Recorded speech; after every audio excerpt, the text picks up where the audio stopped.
ஆசை அன்று பித்ரு தேவர்கள் பிரதமை அன்று அக்னி பகவான் த்விதியை அன்று அஸ்வினி தேவர்கள் திருதியை அன்று ருத்ர தேவன் சதுர்த்தி அன்று விநாயக பெருமான் பஞ்சமி அன்று ஆதி சேஷ சஷ்டி அன்று முருக பெருமான் சப்தமி அன்று 11 ஆதித்தன் அட்டமி அன்று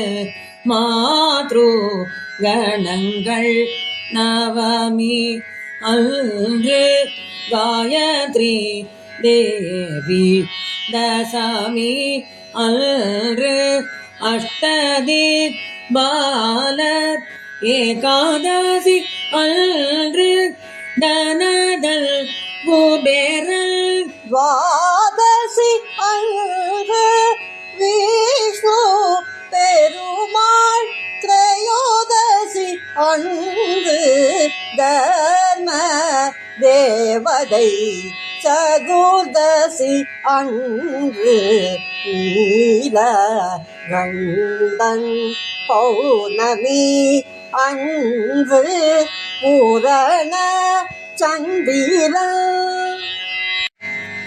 இவ்வாறு இவர்களை நாம் வழிபட்டால் இக பர சௌகியம் பல பல பெறுவோம். எப்பொழுதும் இவர்களை நாம் மறவாமல் எங்கும் அவர் அருள் பெறுவோம். சரணம்.